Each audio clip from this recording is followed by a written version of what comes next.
Hi friends, മാധുര്യം കിച്ചൻസിൻ്റെ ഒരു പുതിയ വീഡിയോയിലേക്ക് എല്ലാവർക്കും സ്വാഗതം. ഇന്ന് നമ്മളിവിടെ ഉണ്ടാക്കാൻ പോകുന്ന വളരെ എളുപ്പത്തിലും വളരെ കുറഞ്ഞ ഇൻഗ്രീഡിയൻസും ഉപയോഗിച്ച് ഉണ്ടാക്കുന്ന ഒരു ഒഴിച്ചുകറിയാണേ. വരും എങ്ങനെയാണ് ഉണ്ടാക്കുന്നതെന്ന് നോക്കാം.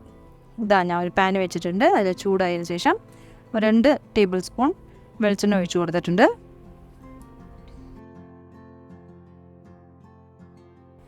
നമ്മുടെ വീട്ടിൽ പച്ചക്കറികളൊന്നും ഇല്ലാത്ത സമയത്ത് പെട്ടെന്ന് ഉണ്ടാക്കിയെടുക്കാൻ പറ്റുന്ന ഒരു റെസിപ്പിയാണേ.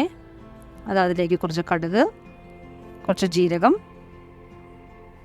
ഇനി അതെല്ലാം തന്നെ നല്ലപോലെ പൊട്ടിയതിന് ശേഷം വളരെ കുറച്ച് ഉലുവ, ഒരു 1/4 ടീസ്പൂൺ മാത്രമേ ഇട്ടിട്ടുള്ളൂ.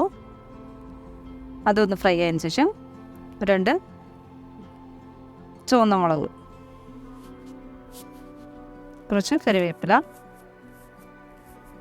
ഇനി ഇതിലേക്ക് നമുക്ക് ആവശ്യമുള്ളത് ഇതൊക്കെയാണ്: ചെറിയ ഉള്ളി, വെളുത്തുള്ളി, ഇഞ്ചി, പച്ചമുളക്. ഇതെല്ലാം നമുക്കൊന്ന് നല്ലപോലെ ഒന്ന് വഴറ്റിയെടുക്കാം. ആദ്യം തന്നെ ഞാനിതാ വെളുത്തുള്ളി അരിഞ്ഞിട്ട് കൊടുത്തിട്ടുണ്ട്. ഇത് നല്ലപോലെ ചെറുതായിട്ട് അരിഞ്ഞോളൂ.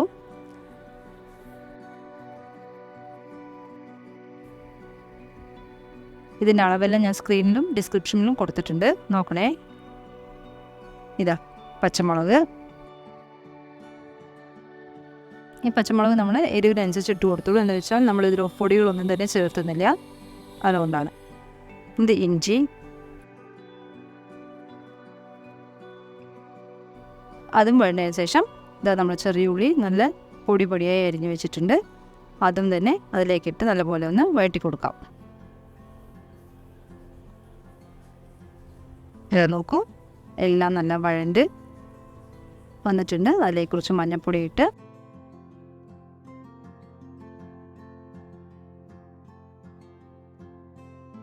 അതിൻ്റെ ഒരു റോസ് സ്മെല്ല് പോകുന്നതായിരിക്കും നമുക്കൊന്ന് വഴറ്റി കൊടുക്കാം. നോക്കും, അതും ഇപ്പോൾ നമുക്ക് റെഡി ആയിട്ടുണ്ട്. അപ്പോൾ നമ്മൾ ഒഴിച്ച എണ്ണയെല്ലാം നല്ല തെളിഞ്ഞ് വന്നിട്ടുണ്ട്. ഇനി നമ്മളതിലേക്ക് പുളി പിഴിഞ്ഞ വെള്ളം, ഇത് ഞാനൊരു മീഡിയം ലെമൺ സൈസിൻ്റെ പുളി പിഴിഞ്ഞതാണ്.